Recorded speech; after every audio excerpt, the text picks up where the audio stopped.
अदृश्य दर्शने संतांचिया त्यांचा महिमा काय वर्णू मी पामर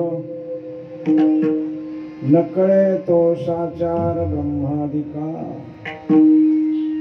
तापले चंदन निवमितो कुडी त्रिगुण तो काढी संत संग संतांच्या वचने वारे जन्म दुःख निष्ठान ते भूक निवारण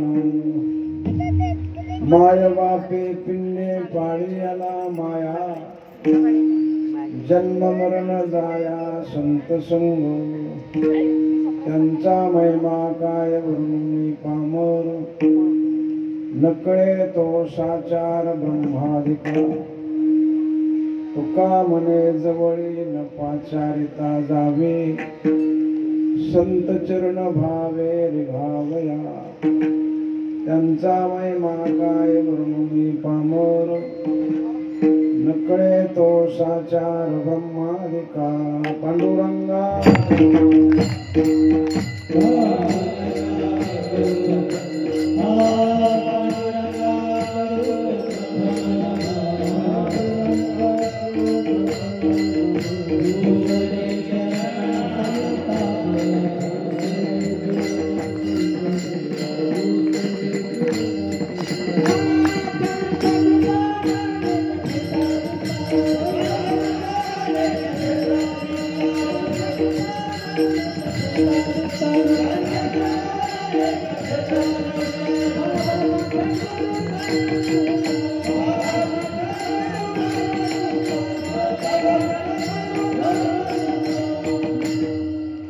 जयांचे केलिया स्मरण होय सकळ विद्यांचे अधिकरण तेची वंदो श्री चरण श्री गुरूंचे ते नमस्कारोण्याता गोरक्ष जालंधर चरपटाश्य अडभंग काणेप मचिंद्र राज्य चौरंगी रेवाण कबर त्रिसंज्ञा भूम्यांबभूर नवनाथ सिद्धहा रवी दीपहिरा दामिती देखणे अदृश्य दर्शने संतांचिया त्यांचा महिमा काय वर्णून पामर नकळे साचार ब्रह्मादिका सेवेसाठी निवडलेला अभंग श्रीमंत श्री संत हृदय सम्राट विश्ववंदनीय जगद्गुरु तुकाराम महाराजांचा 4-5-6 चरणाचा मला थोरला मोठा अभंग, संतांची महती सांगणारा आणि संगतीची अपेक्षा करणारा अभंग आहे. आयुष्यामध्ये आपल्या वाट्याला पूर्व प्रारब्धानं आणि पूर्व दैवानं जे काही आपल्याला आयुष्य मिळालेलं आहे, या आयुष्यामध्ये काही गोष्टी सहज घडतात आणि काही गोष्टी प्रयत्नानं घडवाव्या लागतात. नेरे हरी आणि पलंगावरील असं सगळ्या ठिकाणी चालत नाही. सगळ्या ठिकाणी चालत आयुष्यामध्ये बुद्धी पुरस्कार अतिशय जाणीवतेनं, अतिशय शहाणपणानं तुम्हाला तुमच्या वैचारिक जीवनामध्ये चांगलं काय आहे आणि खराब काय आहे हे तुम्हाला निवडावंच लागेल. याचा तुम्हाला अभ्यास करावाच लागेल. हा प्रयत्न करूनही खूप प्रयत्न आहे, पण प्रयत्न करूनही जर आपलं प्रारब्ध आपल्याला सोडितच नसेल तर मात्र तुम्हाला तिथे माघार घ्यावी लागेल. यासाठी एक उदाहरण देतो. वशिष्ठ ऋषी हे महान तपस्वी होते. वशिष्ठ ऋषी अतिशय तेजस्वी, खूप सुज्ञ आणि खूप तज्ञ. अशा वशिष्ठ ऋषीनं उद्या रामाचा राज्याभिषेक ठरवलेला आहे. त्यांनी मुहूर्त काढला नसेल का? आपण सत्यनारायणाचा मुहूर्त काढतो, त्यांनी मुहूर्त काढला नसेल. वशिष्ठ ऋषी, त्यांच्याबरोबर अनेक ऋषी त्यांच्या होते, अनेक पंडित, वेदशास्त्र पंडित लोक होते. तर हा वंश कुणाचा आहे? हा भगीरथ राजाचा वंश आहे, दिलीप राजाचा वंश आहे, आज राजाचा वंश आहे, राजा दशरथाचा वंश आहे.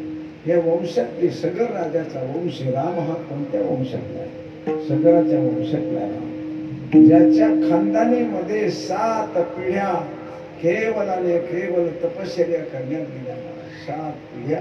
कशामध्ये? 7 पिढ्या.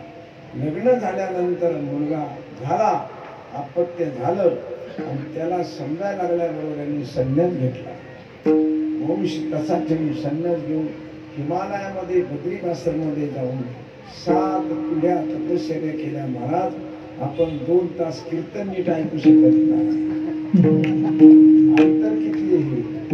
2 तास कीर्तनामध्ये 25 वेळा घड्याळ बघण्याची बुद्धी आणि विक्षेप आपल्याला होतो.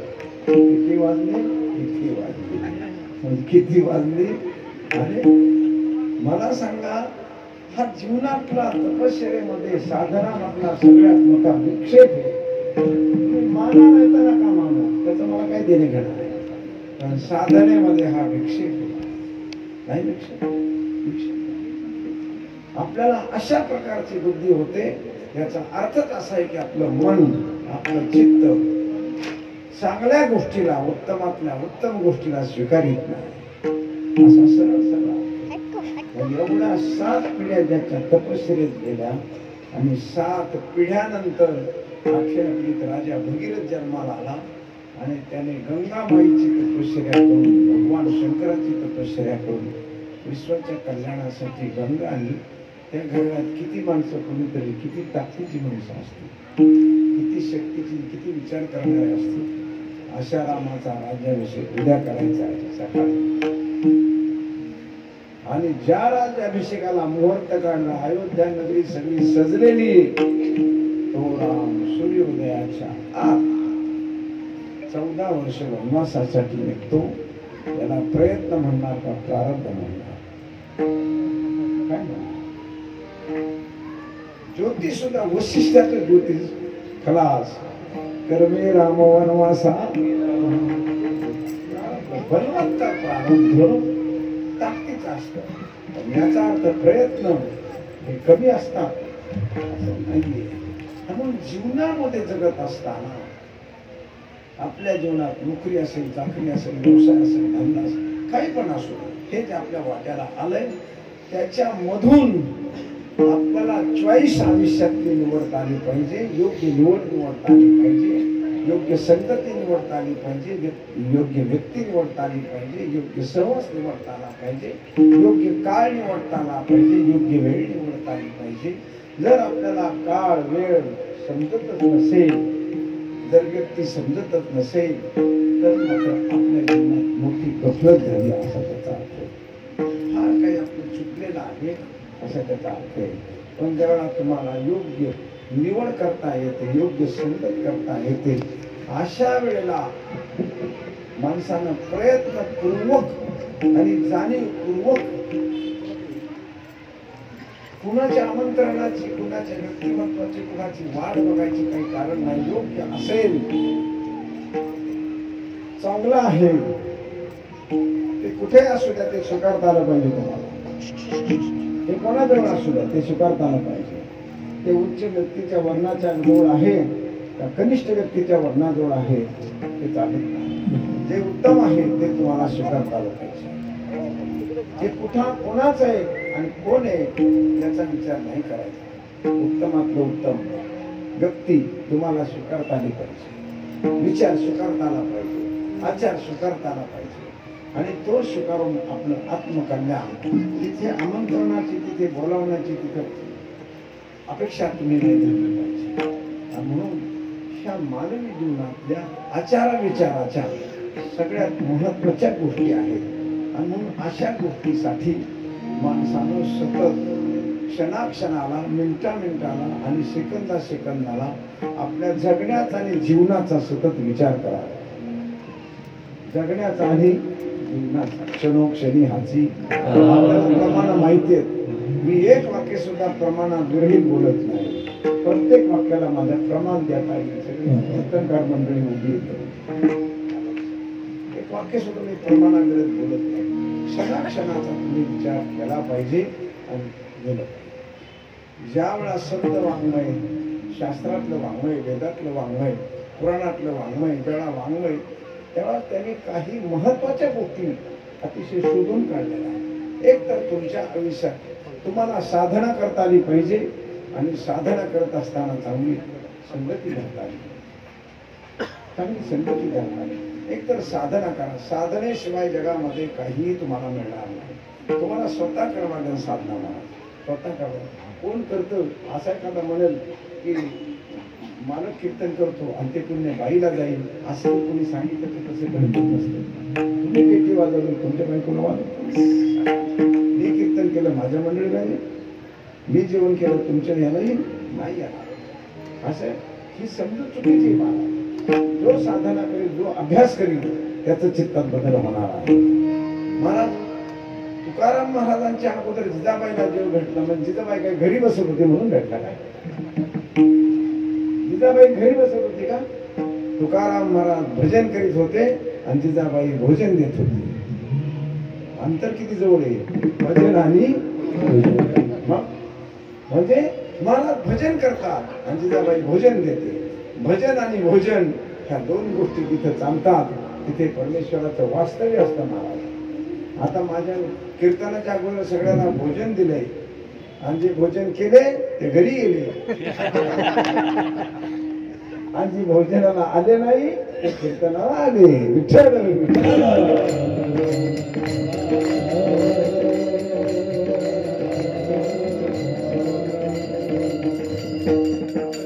म्हणजे माझा म्हणण्याचा उद्देश असा आहे की साधना फार महत्वाची आहे. भक्ती क्षेत्रामध्ये किंवा व्यावहारिक जीवनामध्ये किंवा कोणत्याही जीवनामध्ये तुम्ही साधना केली, त्याचा अभ्यास केला, त्याचा ध्यास घेतला, त्याच्यात सातत्य जर ठेवलं तर तुम्ही त्या कार्यामध्ये यशस्वी होऊ शकता. मग ते व्यावहारिक कार्य असो, पारमार्थिक असो किंवा एखाद्या साधूच्या संगतीत असो किंवा नोकरीचा करणं कुठल्या व्यवसायात असू द्या, तुम्हाला त्याच्यात सातत्य ठेवावं लागतं आणि साधना करावी लागते. तर तुम्ही त्याच्यात यशस्वी होऊ शकता. कधीतरी करायचं आणि कधीतरी जायचं हे कधीही चालत नाही. सातत्य होणार. तसं सातत्य ठेवत असताना आपल्याला योग्य चॉईस करता आली पाहिजे, योग्य निवड करता आली पाहिजे. आणि निवड अत्यंत महत्वाची आहे, फार अतिशय महत्वाची आहे. तपस्वी मोठमोठ्या माणसाला सुद्धा कधी कधी निवड करता येत नाही. कधी कधी ते सुद्धा माणसं फसून जातात. उदाहरणार्थ तुम्हाला सांगतो, उदाहरण घ्या. द्रोणाचार्य, भीष्माचार्य, कृपाचार्य ही आचार्य मंडळी होती महाराज. हे साधे शिक्षक होते का?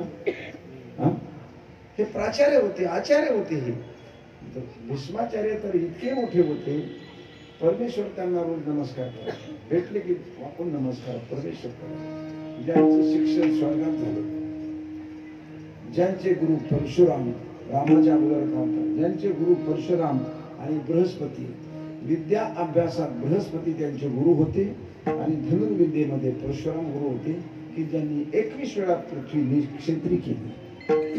21 वेळा कुणी पृथ्वी ठेवलाच नाही शकत. युद्धात समोर आलेला माणूस खलास करून टाकला, इतके परशुराम लढवय्या होते. हे भीष्माचार्याचे गुरु. आणि देवाचे गुरु बृहस्पती ते त्यांचे गुरु. मग भीष्माचार्य किती मोठे असते, द्रोणाचार्य किती मोठे असते, कृपाचार्य किती मोठे असते. महाराज सप्त चिरंजीवापैकी कृपाचार्य चिरंजीव. 7 लोकांना मरणच आलं नाही अजून. अश्वत्थामा बलिर्व्यासो हनुमंस विभीषणा कृप परशुरामस्य सप्तैते चिरंजीविना. 7 लोकांना मरणच नाही या जगामध्ये, मरणच नाही. तुम्ही केव्हाही त्यांना बोलवा, हजर तुमच्या पुढे. साधना करा, हजर. अश्वत्थामा बलिर्व्यासो, अश्वत्थामा बळीराजा, व्यास महर्षी, अश्वत्थामा बलिर्व्यासो, हनुमंस हनुमान, हनुमंस विभीषण, विभीषण रावणाचा भाऊ, कृप परशुरामस्य कृपाचार्य महाभारतीत घातले. महाभारतीत 2 चिरंजीव झाले महाराज, अश्वत्थामा आणि कृपाचार्य. हे 2 चिरंजीव आहेत महाभारतात. त्यांना मरण आलं नाही, मरण येऊ शकत नाही. कृप परशुरामस्य सप्तैते चिरंजीविना. आपल्याला फक्त मारुतीराय माहिती, बाकीचे 6 जण कुठं माहिती? आपल्याला कोण माहिती? मारुतीराय. तू फक्त सिंदूर लावलेला माहिती, चिरंजीव माहित नाही. आपण काय करतो? फक्त सिंदूर लावतो, पाया पुरतो. हा तो चिरंजीव, त्याला तुम्ही साधना केली, हाक मारली तर तो तुमच्या पुढे उभा राहणार.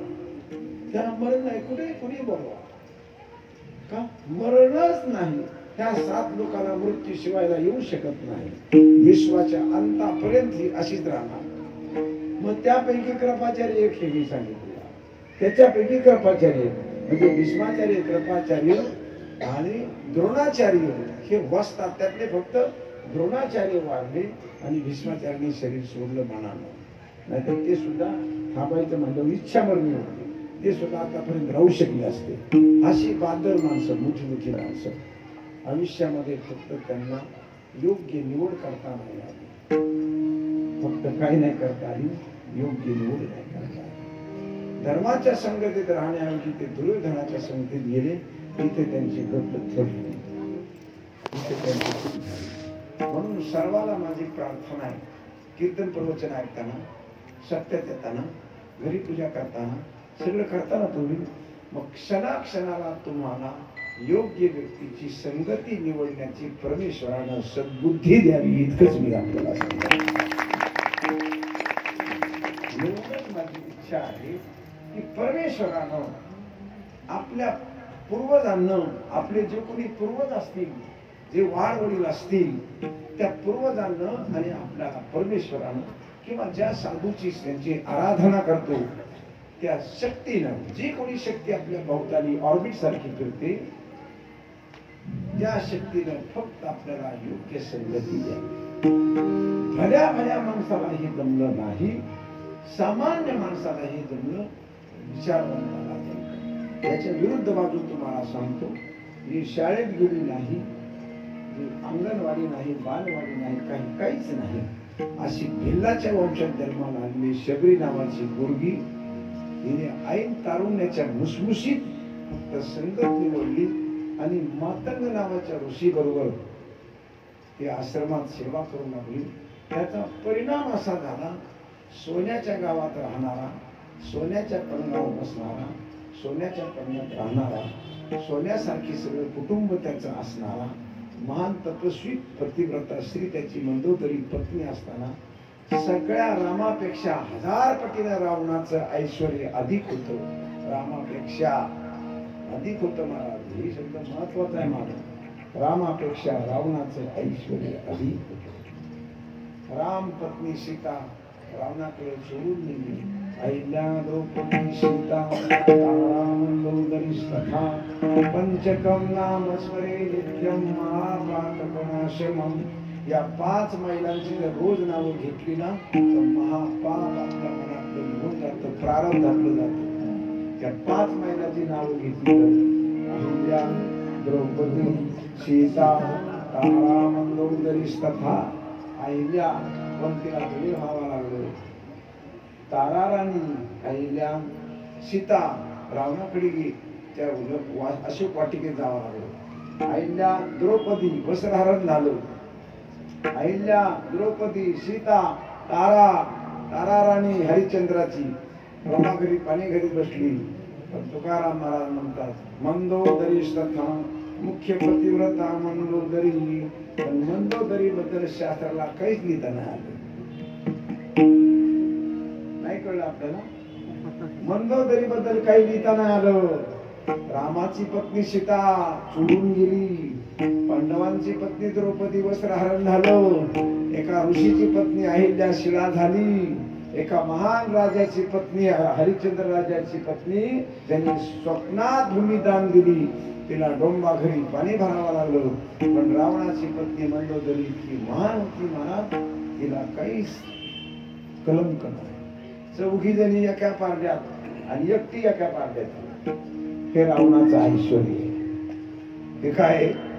हे रावणाचं स्वर्गात जिंकून घेतलं सगळं. मुलानं स्वर्ग जिंकला भाऊ. आणि विभीषण हा रावणाचा भाऊ चिरंजीवी आजही. विभीषण चिरंजीवी आजही. 2 जण भाऊ मेले, एक चिरंजीवी. मारुती जशी चिरंजीव तसा विभीषण चिरंजीवी, त्यांना मरणच नाही. हे रावणाचं ऐश्वर्य आहे. तरी पण अशा रावणाला राम मारायला गेला आणि शबरीच्या घरी जेवायला गेला. हा संगतीचा परिणाम. माझा म्हणण्याचा उद्देश एक लक्षात घ्या. जी भिल्लाच्या वंशात जन्माला आली आणि जी ऐन तारुण्याच्या मुसमुसीत ही एका मातंग ऋषीच्या आश्रमात जीवनभर आणि जन्मभर त्याचा धाडू मारीत बसली, पुणे देत बसली, सेवा केली. त्याचा परिणाम तिने काय वरण भातन गुलाबन बासुंदी पुऱ्यान असं जेवण घातलं. भजन कुरडई पापड 15 प्रकारच्या चटण्या. उच्चिष्ट ती बोरे खायो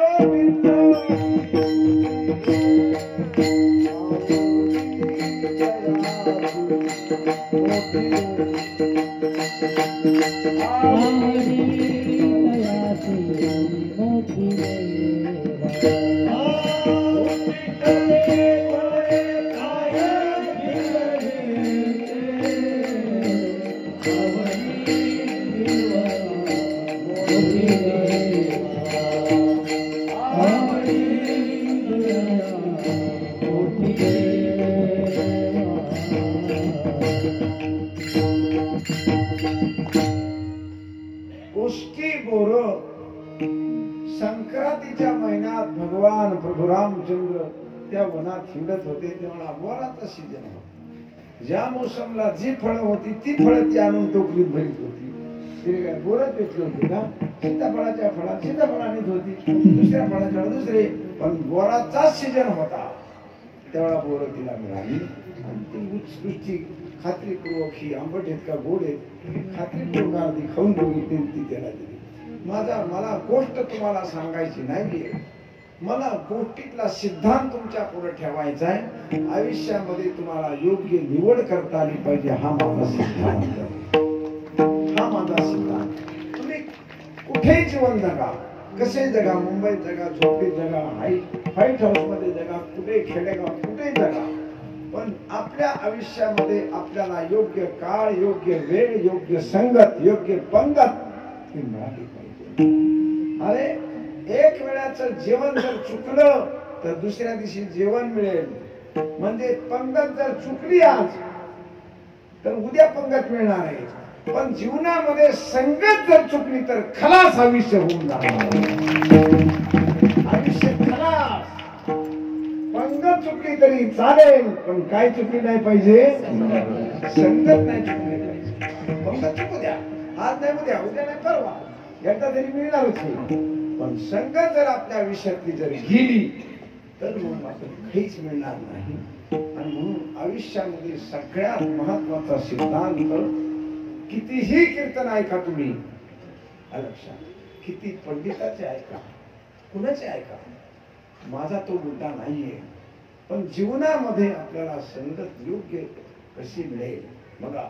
हुशार माणसानं पंडितानं कीर्तन केलं तर आपल्या बुद्धीत प्रगल्भता निर्माण होईल, माणसं हुशार होईल, बरोबर. पण पांडित्यापेक्षा आपल्याला प्रासादिकता मिळाली पाहिजे, हे महत्वाचं. प्रसाद मिळाला पाहिजे.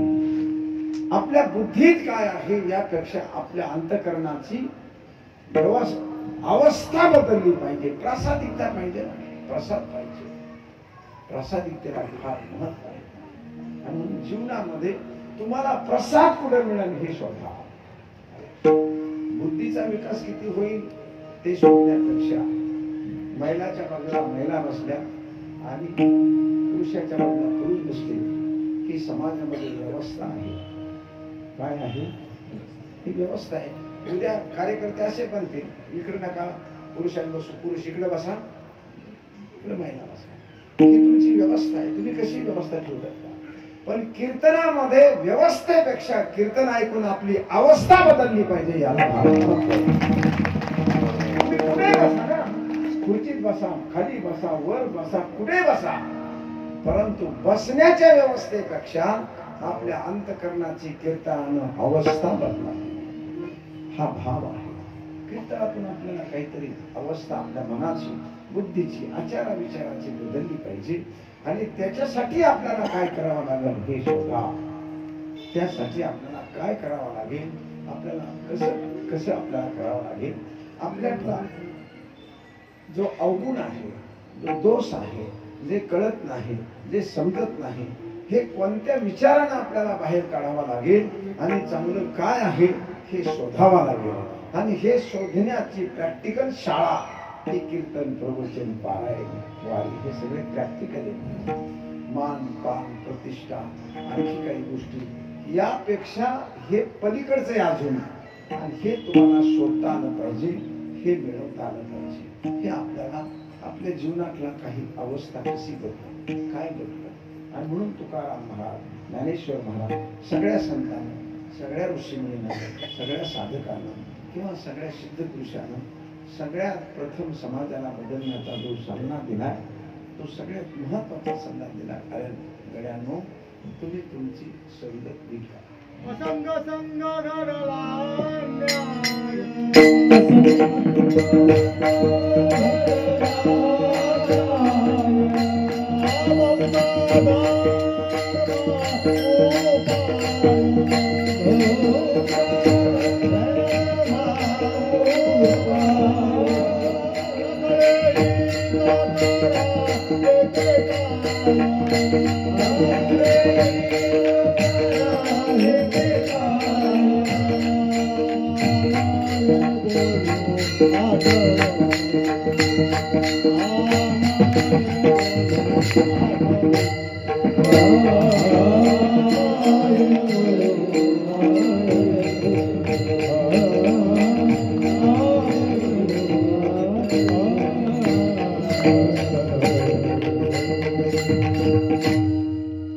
असंगतीनं काय होतं हे या प्रमाणात सांगितलेलं. असंग संघ घडला किंवा दुसरं ढेकणाच्या संगी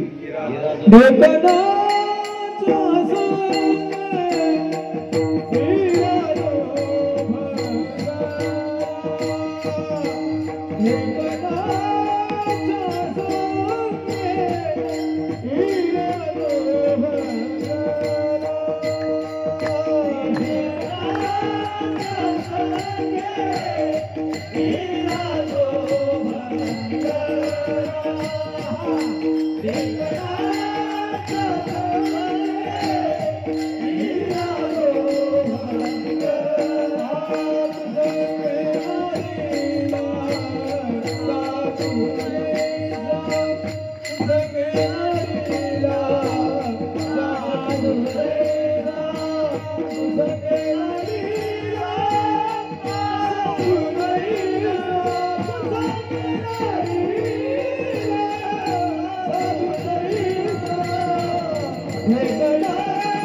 संगे नाडला साधू जायचा वडाळाच्या संगे शांतिकना सदी क्षणैक नाडली समागमे डाकाची संगती सोनेहीन झाली लक्ष ते तुटले लक्ष कोणी भावे तुका म्हणे सत्संग हा बरा संग तू फेरा 84चा सत्संग हा सर्वात चांगला आहे पण साधू तुम्हाला आमंत्रण देणार नाही ना साधू पत्रिका छापणार नाही आमंत्रण देणार नाही तो बोलावणार तो बोलेल का नाही तो म्हणून का इकडे आता आम्ही जाईना 2 मिनिटात आम्ही येत आहे ना चालत आलो दोघं त्यांना म्हणलं नर्मदा किनारी तुमच्या जवळ साधू भेटले असतील खूप तपस्वी ते म्हणजे खूप साधू भेटतात पण ते एक शब्द सुद्धा आपल्याबरोबर बोलत नाही एक शब्द सुद्धा बोलत नाहीत ते त्यांच्या मस्तीमध्ये त्यांच्या म्हणजे माझा मुद्दा लक्षात आला का तो कशाला बोलेल काही खूप अंतर तो काटून गेलेला आहे तो मागं वळून बघतच कशाला खूप अंतर साधू काटून गेलेला कशाला मागं वळून बघण्यासाठी ज्या गोष्टी लागतात ते त्याच्याजवळ थांबलेल्या सुद्धा ते त्याच्याकडे थांबलेल्याच नाहीत तो कशाला वळून बघेल आणि म्हणून असे जर असेल तर महाराज एक सल्ला देतात महाराज सल्ला देतात अभंगाच्या शेवटच्या तुका म्हणे जवळीन पाचा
साधकाला भक्ती करणाऱ्या माणसाला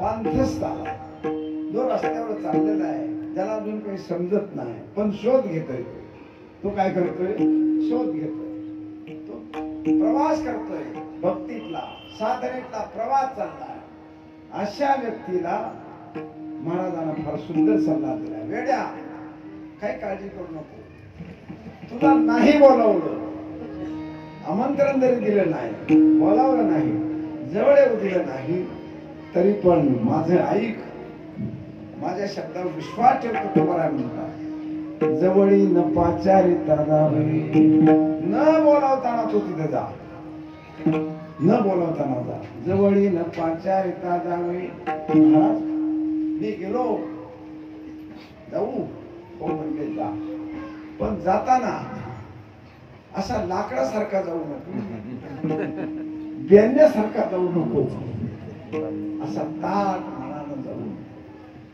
संत चरण भावे रे घाव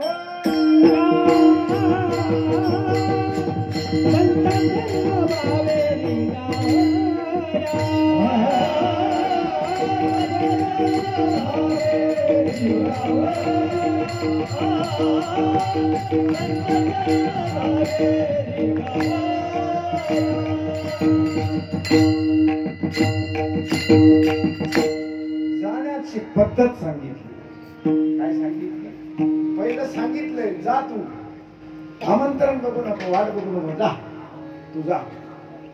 पण जात असताना त्याच्यामध्ये एक पथ्य सांगितलंय. औषध घे पण वांग खाऊ नको, काही खराब पिऊ नको, आलं लक्षात. वाताळ खाऊ नको, जरी भाजी आवडली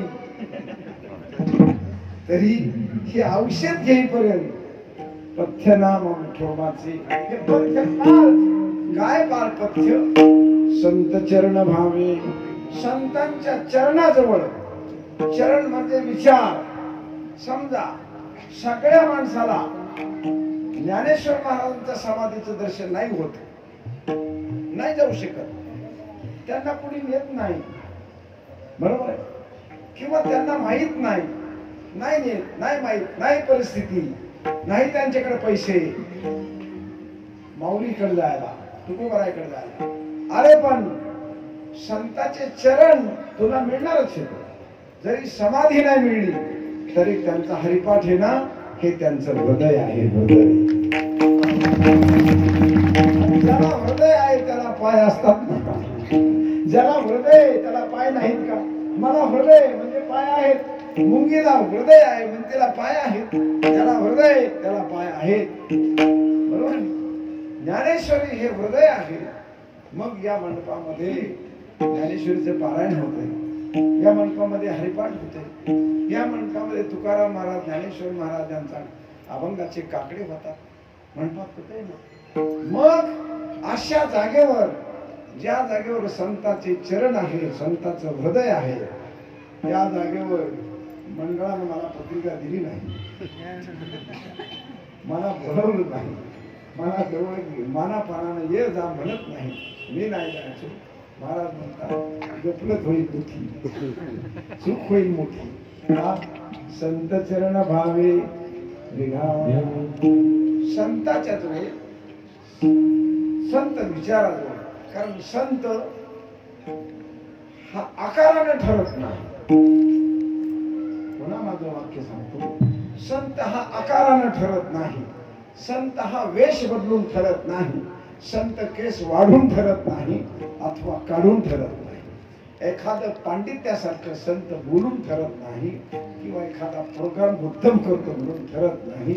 संत हा आकारानं ठरत नाही, तर संत हा विचारानं ठरतो. लक्षात, कशाने ठरतो? संत विचारानं ठरतो, आकारानं ठरतो. हा संताच्या विचाराला आकार असतो, आकारावर संत ठरत नाही.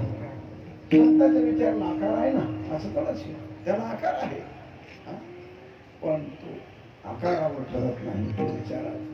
चंद्रतीर्थ चंद्रिका, संत तीर्थ विवेका असणे की. साधू आहे ना, मग त्याने धोतर नेसले का लुंगी लावली, केस काढलेत का वाढवलेत, काळे कपडे का तांबडे कपडे का उघडाचे, याच्यावर त्याचं साधुत्व अवलंबून नाही. त्याचा विचार काय आहे, त्याचा विवेक काय आहे, याच्यावर त्याचं साधुत्व अवलंबून. चार पुरण होऊन चौघ सुना, जुन्या भांड्याला घरची व्यवस्था सगळी असून सुद्धा अशा नामदेव महाराजांच्या घरात 15 माणसं काम करीत होती, तरी त्या 15 माणसाच्या मालक असणारा नामदेव महाराज या संतांच्या कीर्तनामध्ये ज्ञानेश्वर महाराजासारखा महान सत्पुरुष टाळ घेऊन उभा राहत होता. हे संतांचं लक्ष आहे. ह्याचा विचार काय करणार तुम्ही? आणि त्या कीर्तनामध्ये जनी म्हणे ज्ञानदेवा बोला, अभंग बोलता कीर्तनी धरला, म्हणून आश्रमावर, व्यवस्थेवर, त्याच्या पेहरावावर, त्याच्या साधुत्व अवलंबून नाही. ज्ञानेश्वर महाराजांसारखे ज्ञानेश्वर महाराज काही सामान्य मूर्ती होती. ज्ञानियांचा राजा, योग्यांची माऊली, साधकांचा मायबाप, महावैष्णव महामुनी. सामान्य जीवन आहे का? ज्ञानोबा उपजताच ज्ञानी, हे सगळे शब्द एकट्या ज्ञानेश्वर महाराजाभोवती फिरतात. कैवल्याचा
चैतन्याचा जिव्हाळा. आपल्याला सांगितलं हे सगळे शब्द हे एकट्या ज्ञानेश्वर महाराजाभोवती फिरतात. असे ज्ञानेश्वर महाराज नामदेव महाराजाच्या संगतीची अपेक्षा करतात. आणि नुसती अपेक्षा नाही तर त्यांच्या भजनामध्ये, कीर्तनामध्ये टाळ घेऊन उभा राहतात. जर आताची कीर्तन 2 तासाची ही कोणी आणली? जोग महाराज वारकरी शिक्षण संस्थेची सोनपंत म्हणून लागली. तुम्ही ऐकलं ना सगळं, बघितलं यांनी वैभव मामांचं वैभव. आम्ही तुम्हाला बघितलं हे आम्ही भाग्य समजतो. तुम्हाला बघितलं भाग्य समजतो. तुम्ही सेवा फार मोठी केली. स्वामी महाराज, मामासाहेब, स्वामी महाराज, लक्ष्मीबाबा, मोठ्या माणसांची सेवा केली. मला सांगायचं काय की 2 तास नाही तर आजही फडकऱ्या 4-4, 5-5 तासाची कीर्तन चालतात. 5-5 तास काढायचं कीर्तन चालतं. आजही फडकत तेव्हा 4-4, 5-5 तास कीर्तन त्याच्यात ज्ञानेश्वर महाराज वारायचे. मी कशासाठी ही गोष्ट आपल्याला सांगितली माहितीये? संत हा विचाराचा असतो, पोशाखाचा नसतो. संताजवळ विचार असतो, साधूजवळ विचार असतो. आणि म्हणून त्या विचारासाठी संत चरण, त्या विचारासाठी अत्यंत निष्ठेनं, अत्यंत विश्वासानं, फार आपुलकीनं, फार जिव्हाळ्यानं आणि फार श्रद्धेनं ते विचार आपल्याला मिळाले पाहिजेत. यासाठी आपण न बोलवता तिथे गेलं पाहिजे. हा माझा सिद्धांत. न बोलवता त्याजवळ जा. संशयाविरहित, संशय सांडोनी गडधरी मनी, संशय सांगायचा, संशय नाही आला पाहिजे. संत चरणाचा, संत वाक्याचा, संत विचाराचा संशय येता कामा नये. आणि म्हणून अत्यंत निष्ठेनं जवळी नपाचार जावे संत चरण. चरण म्हणजे विचार. त्यांच्या विचाराजवळ संत चरण भावे रिघावया निष्ठेनं आणि त्यांच्याजवळ तुम्ही जा. महाराज तुम्ही यावत प्राणी मात्राला, सगळ्या साधकांना, सगळ्यांना हा सल्ला देता. आम्ही जाऊ निष्ठेनं, नाही असं नाही, आम्ही जाऊ निष्ठेनं. तुम्ही सांगितलंय ना जाऊ आम्ही. परंतु आम्ही गेल्यानंतर आम्हाला लाभ काय होणार आहे किंवा आम्हाला काय मिळणार आहे किंवा आम्हाला ते काय देणार आहेत. तुकाराम महाराज म्हणजे अरे काय द्यायचं म्हणजे काय सामान्य दिसतंय का? अदृष्ट दर्शने संतांना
त्यांच्याजवळ निष्ठेनं श्रद्धेनं विश्वासानं त्यांच्या विचाराजवळ गेला आणि त्या विचाराचा जर आचार केला तर साधू काय देऊ शकतो तुम्हाला त्याचा देणं इतकं ताकदीचं आहे.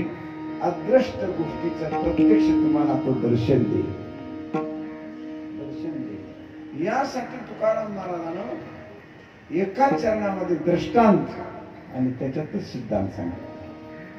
का दृष्टांत देताना पूर्वार्धात दृष्टांत दिला आणि उत्तरार्धामध्ये त्यांनी सिद्धांत सांगितला. पूर्वार्धात दृष्टांत देत असताना सांगितलं सुरुवात अभंगाची रवी दीप हिरा गावी ती निखणे. रवी दीप हिरा हे दाखवतात आणि संतही दाखवतात. संतांच्या दाखवण्यात संतांच्या देण्यामध्ये आणि यांच्या देण्यात किती अंतर आहे. सूर्य अंधारात आपल्याला काही दिसत नाही. उद्या सूर्य उगवला की कचरा कुठं पडलाय ते सुद्धा दिसणार.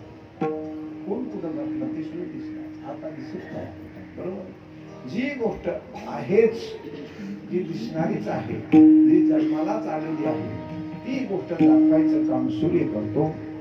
ती गोष्ट दाखवायचं काम हिरा करतो. ती गोष्ट दाखवायचं काम दिवा करतो. आता बघा इथे दिवे लावतो आपण आहोत म्हणून दाखवतो. दिवे गेल्यानंतर आपण एकमेकाला बघू शकत नाही. आपण आहोत त्याला तो दाखवतो.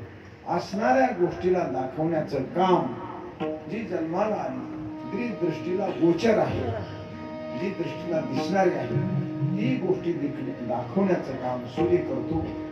दिवा करतो अथवा हिरा करतो. आता सूर्य आपल्याला माहितीच आहे. बरं दिवाही आपल्याला माहितीच आहे. आता हिरा सगळ्या माणसांना सर माहिती कारण हिरा कोणाच्या बाजारात असतो. जे वेगळे बाजारात सोन्याच्या बाजारात फेरे असतात ते फार किमतीचे असतात. लाख 2 लाख 5 लाख 10 लाख 20 लाख अशा किमतीचे असतात. मला सांगा 50 रुपये किलोची 100 रुपये किलोची भाजी घ्यायला आपल्याला जड होतं. आपण हिरा बघू का आपल्याला हिरा बघून देईल का? 100 रुपये किलो भाजी 50 रुपयाची आपल्याला जड होते. आपली जर परिस्थिती अशी की हिऱ्याच्या बाजारात कसं जाणार. तरी पण जरी आपल्याला सोन्याच्या बाजारातला हिरा कळला नाही तरी रस्त्यातले हिरे असतील ना माहिती. अरे हा अख्या रोडला कोणाचा हिरा चाललाय. अख्खा रोड पुरा नाही आला. कळलं का तुम्हाला? हिरा नाही कळला.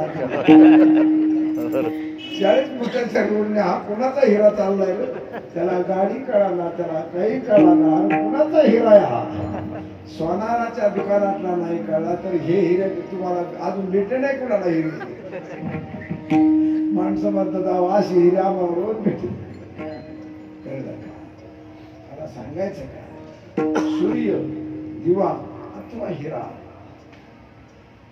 अंधारातली वस्तू दाखवतील देतील तुम्हाला आनंद नाही असं नाही. पण संतांच्या चरणाजवळ जर गेला तर संत काय देणार आहे?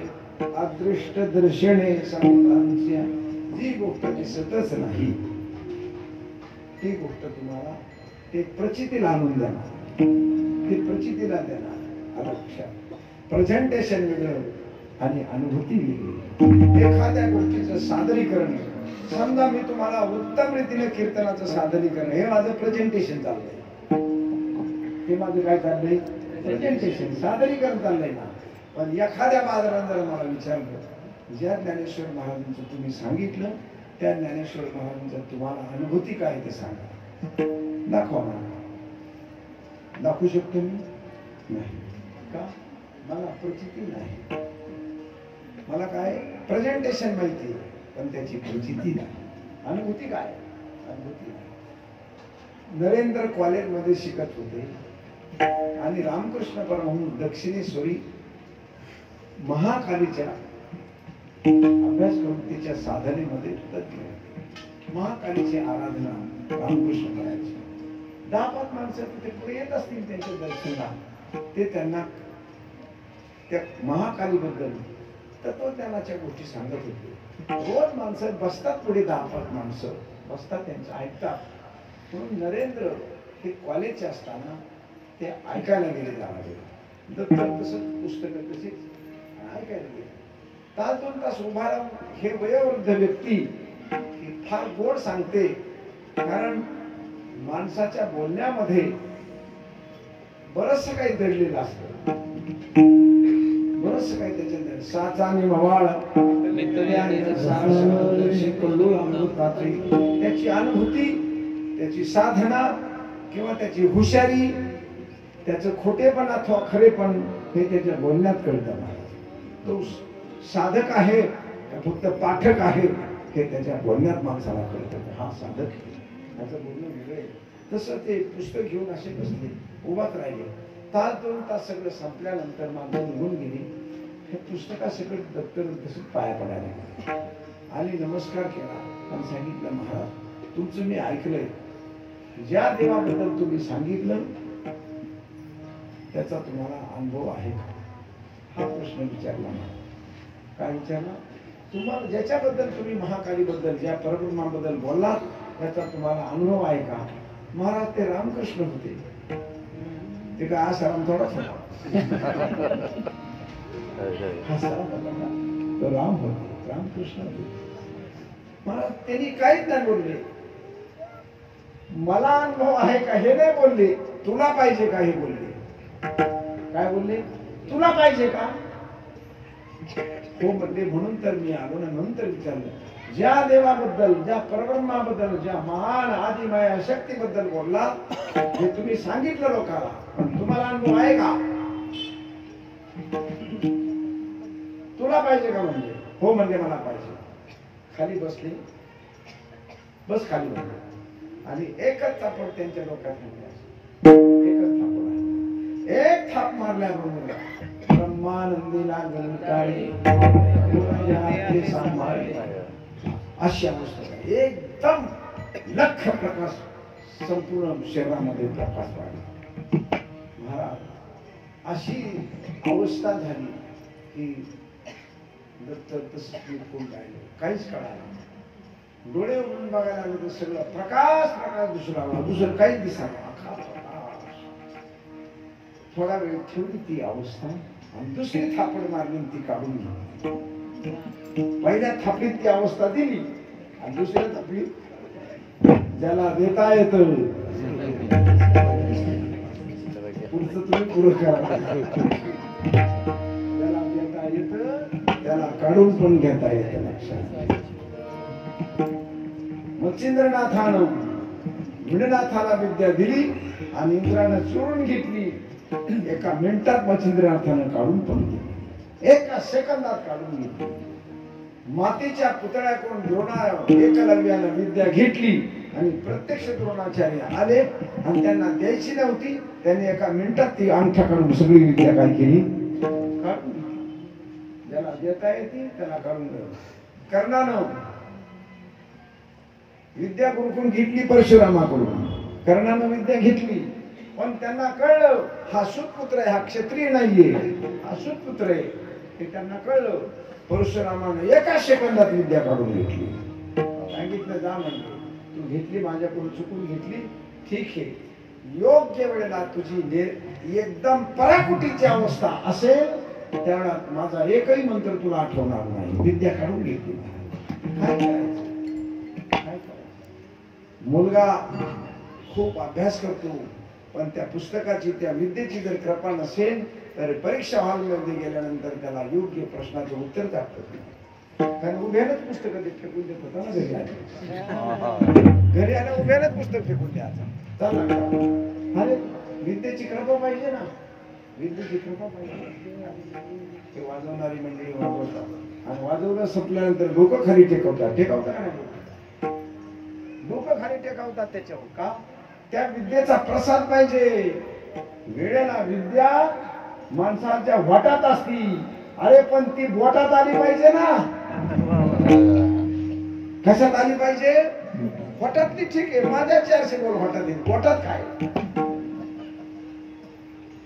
म्हणून लक्षात ठेवा कुठलीही विद्या आपल्याला प्रसादाच्या रूपाने आपल्याजवळ आली पाहिजे बुद्धीला घेऊन नाही आली पाहिजे प्रसादाला घेऊन आली पाहिजे ऐन वेळेला तुम्हाला ती विद्या तुमच्या जिवेतून सरस्वती सारखी बाहेर आली पाहिजे माणसाच्या डोक्यात भरपूर असतो पण प्रत्यक्ष उभा राहिल्यानंतर त्याच्या वाटात येत नाही डोक्यात भरपूर आहे पण बाहेर आलं पाहिजे ना त्या विद्येचा प्रसाद असावा लागतो म्हणून विद्येला नेहमी विनयानं सांभाळा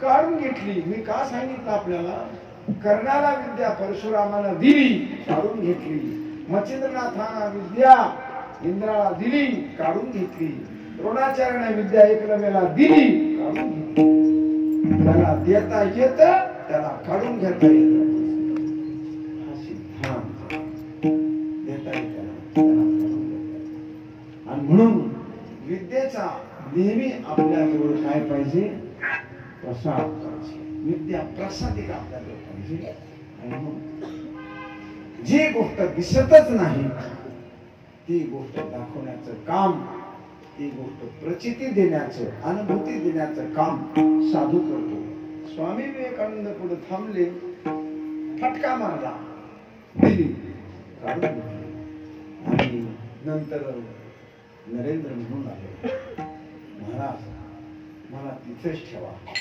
फार मला बरं वाटलं हे तुम्ही काढून का घेतलं काढून का घेतलं त्यांचा स्वतंत्र एक शब्द त्याच्यासाठी पण मी वापरत नाही माझ्या वयाला किंवा माझ्या तुम्ही वापरला तर सोडेल पण मला नाही सोडत त्यांचा स्वतंत्र माय मदर नावाचं इंग्रजीमध्ये पुस्तक आहे तिथेही मी गोष्ट सांगितली ज्याला वाचायची त्याने लायब्ररीमध्ये जाऊन वाचा माय मदर नावाचं इंग्रजीमध्ये एक पुस्तक आहे स्वामी निखिलानंद सरस्वतीने लिहिलं ते लेखक पण सांगतो त्याचं मराठीत ट्रान्सफर केलंय माताजी असं ट्रान्सलेशन केलंय तुम्हाला लायब्ररीमध्ये वाचायचं तर जरूर वाचा ते म्हणजे ढुंगणाचं तुंतुन करावं लागतं मोठा तेव्हा हे तसं नाही तिथपासून स्वामी नरेंद्र नावाचा मुलगा रोज भांडे घासायला रोज धुणं धुवायला जायचा तिथे रोज का संत चरण भावी का अदृश्य दर्शने संतांची अदृश्य दर्शन हे साधू देऊ शकतो दुसऱ्याला देता येईल परमेश्वर रोज ताटामध्ये जेवायला आहे परमेश्वर रोज रोज घरी ये रोज ताटात जेवायला रोज नैवेद्य चाललाय आपला तरी परंतु मुक्ताबाई सांगते अजिबात नाही योग्यच नाही ते तिने सांगावा मी कीर्तनात नाही सांगणार कारण माझ्या वाचेला ती उंची अजिबात पेलवणारी मुक्ताबाईने सांगितलं ते शब्द अभंगात आहे पण मी कशाला म्हणू एकेरी भाषेत त्या महापुरुषाला मुक्ताबाई म्हणतात ते त्यांना सुटतं मी कशाला सांगितलं पण मुक्ताबाईने सांगितलं महाराज आपण या उंचीचे नाहीत ज्या उंचीचा माझा ज्ञानदादा आहे ज्या उंचीचा माझा निवृत्ती दादा आहे ज्या उंचीचे गोरोमकाका आहे ज्या उंचीचे हे बाकीचे माणसं आहेत ते नाव घेऊन ती उंची तुम्हाला मिळालेली नाहीये ते एकेरी भाषेत बोलल्या. ते अभंगात वर्णाने मुळात वाचा, मी तो शब्द वापरणार नाही. आला लक्षात? कारण माझ्या वाचेला इतकं बोलण्याचा अधिकार नाही ना मला, इतकं खरतर बोलण्याचा. आणि म्हणून तुम्ही त्या उंचीचे नाहीत. मला एवढीच गोष्ट त्यांना इतकी खटकली की ते पांडुरंगाजवळ गेले आणि सांगितलं, मला मुक्ताबाई एकेरी भाषेत बोलल्या, मला असं सांगितलं की तू असाच आहेस. भगवान म्हणजे ठीक आहे, दादा तर नाही बोलले ना, निवृत्ती दादा माऊली तर नाही बोलले ना, म्हणजे नाही. जर हे बोलले असतील तर त्यांचा विचार मी केला असता, पण ज्या अर्थी मुक्ताबाई बोलल्या त्याचा विचार मला सुद्धा करावा लागेल. कारण मुक्ताबाई बोलल्यात ना, मग तिचंच खरं. हा, माऊली बोलले असते तर मी म्हणलं असतं माऊली तुम्ही खोटं बोलला, दादा बोलले असते निवृत्ती दादा तर म्हणलं, पण मुक्ताबाई बोलल्यात ना. मुक्ताबाई बोलल्या असल्यामुळे कोणत्याही शिक्षकानं कॉफी पकडली ठीक आहे, आपण प्राचार्यानं रेस तिकीट केलंय ना, त्याच्यावर सही कुणाची आहे? प्राचार्याची सही. त्यामुळं 3 वर्ष कुठल्याही शाळेत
मुक्ताबाई कोण आहे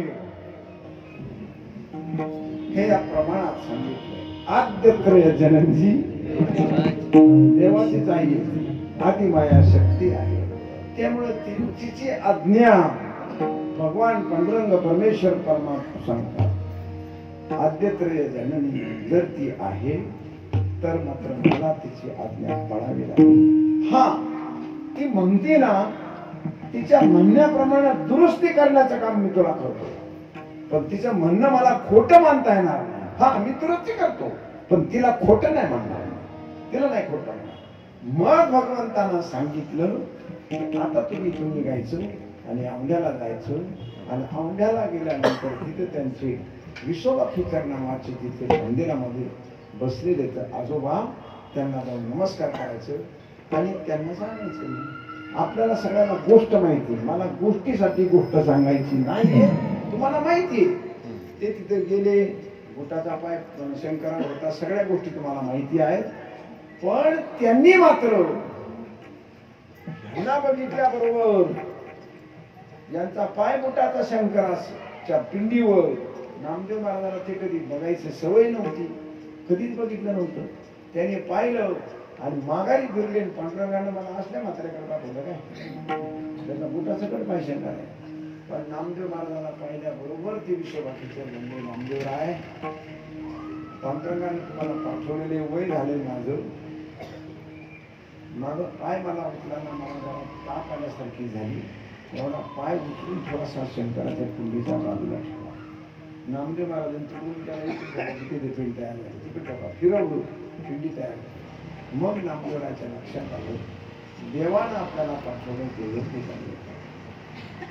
त्यांनी पांडुरंग हा विटेव नाही फक्त विठ्ठल जळी तळी भरला श्रीचा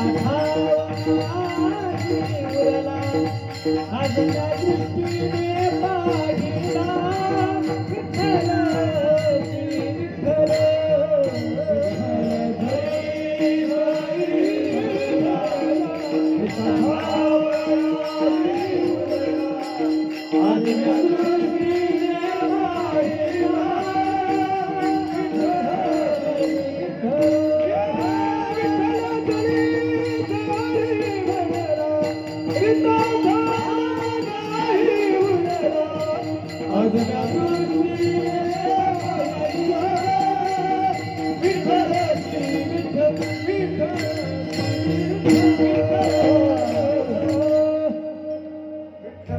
स्थळी फक्त विटेवर नाही तर सर्वात्मकपण माझे हिरोनी नेतो जळी स्थळी भरला रिता ठाव नाही उरला. अशा प्रकारची अदृश्य दर्शन जे ज्याच्यात दिसत नाही ते त्याच्यात नामदेव महाराजाला दाखवलं. इथं काय दिसतं तिथे काय दिसतं तिथे काय सर्वत्र जिकडे पाहे तिकडे चक्रपाणी बोलायाची राहिली शिराणी जली वली एकात्मता खाणी सगळीकडे एकमेव ओतप्रोत परमेश्वर परमात्मा भरलेला आहे. हे दर्शन जेव्हा विश्वोबा खेचराने नामदेव महाराजांना दिलं त्यावेळेस नामदेव महाराजांना असं कळलं अरे ज्ञानेश्वर महाराज निवृत्तीनाथ गुरुबकांना या स्थानावर इथे मला आता कळलं का त्या स्थानावर विश्वोबा खेचराने सांगितलं ना कारण विश्वोबा खेचरांचे गुरु ज्ञानेश्वर महाराज होते ना. त्यांचं पूर्वीचं नाव होतं विश्वोबा चाटी. विश्वोबा खेचराचं पूर्वीचं नाव काय आळंदीचं यांचं गाव आळंदी. विश्वोबा चाटी ज्यांनी खापर सुद्धा मिळू दिलं नाही ते ज्यांनी खापरच नाही मिळू दिलं ते विश्वोबा चाटी. आणि त्यांना ज्ञानेश्वर महाराजांनी आत्मबोध दिला जेवढा बोध दिला तेव्हा विश्वोबा चाटी ही अवघ्या नागनाथाला गेली तेव्हा विश्वोबा खेचर हे त्यांना नाव आलं. ज्ञानेश्वर महाराजांना बोध त्यांना दिला आणि त्यांना बोध नामदेव महाराजांना त्यांनी दिला. म्हणजे ज्ञानेश्वर महाराज हे नामदेव महाराजांचे आजी गुरु. मग त्यांना कळलं की ज्ञानेश्वर महाराज किती मोठे. जेव्हा विश्वोबा खेचराने सांगितलं की त्यावेळेला कळलं जसे ज्ञानेश्वर महाराजांचे गहिनीनाथ आजी गुरु गुरु निवृत्तीनाथ पण आजी गुरु गहिनीनाथ तसा हा बोध जेव्हा नामदेव रायकडे गेला आणि मग त्यांना कळलं की बापरे किती मोठा आहे. अशा प्रकारचं सर्वांमध्ये परमेश्वर परमात्मा अनुशुद्ध बसलेला आहे याचं अदृश्य प्रकारचं दर्शन ह्याची दृष्टत्वाने प्रचिती देण्याचं काम फक्त फक्त फक्त साधूच करू शकतो. संतान प्राप्ती आहे तुमचे हाती म्हणून येतो काकुळती एका जनार्दने थारा संती द्यावी पांढरा. हे संताच्याच हातून मिळतं. देशाच्या मुख्यमंत्र्याला जरी सातारा उतारा पाहिजे पंतप्रधानाला जरी पाहिजे तरी तो तलाट्यानं द्यायचा दुसऱ्याला देऊन चालत नाही. असा राजाला जरी ब्रह्म साक्षात्कार पाहिजे देवाला जरी ब्रह्म साक्षात्कार पाहिजे त्यानं लंगोटीवाल्या जवळच जायचं. त्यांनी साधू जवळच जायचं. प्रत्यक्ष परब्रह्म श्रीकृष्णनाथ तोही म्हणावी श्री गुरु भक्त सांदीपणीची सेवा करीत निजात्म मुक्ती लागोनी परब्रह्म राम वशिष्ठा शरण. महाराज त्यांनीच जायचं शिकायला. आणि शिक्षण घेत असताना विद्या घेत असताना विद्या नेहमी एका दारातून बाहेर येते त्या दाराचं नाव आहे ते सेवा हा सुगटा ओळखून ताट मानानं कुणाला विद्या येत नाही महाराज. पायाला हात लावूनच विद्या येते. तुम्हाला कशी आहे आधी कुणाला अजिबात नाही. विद्या तशी येतच नाही घरात. विद्या ही नेहमी सेवेच्या दारातून बाहेर निघते तशी येत नाही. तुम्ही किती श्रीमंत किती हुशार किती चतुर काय आहात ही विद्या कधी पाहत नाही. ती फक्त सेवा का तुमची काय आहे तेवढंच बघते, तिला तेवढंच माहिती आहे, दुसरं काही माहित नाहीये. आणि साधू हा रवी सूर्य हे दिसणारी वस्तू दाखवतात आणि साधू सगळ्या जगात विश्वात लपून बसलेल्या वस्तूची प्रचिती देतो. आणि अदृश्य दर्शन जितक्या मोठ्या विश्वामध्ये जर एकच देव जर साधू दाखवित असेल तर त्यांचा मोठेपण कोणत्या शब्दाने मी तुम्हाला सांगू. असं अभंगाच्या दुसऱ्याच्या त्यांचा महिमा काय वर्णू मी पामर.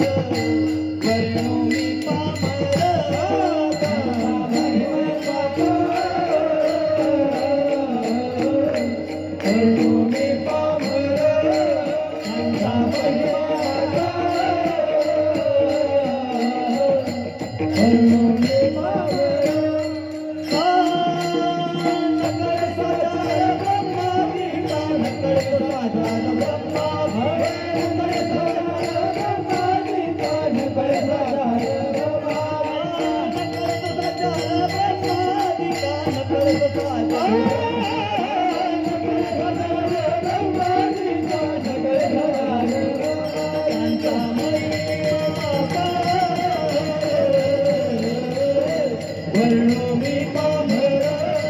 त्यांचा महिमा काय वर्णू मी पामर. त्यांचा महिमा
Thank you.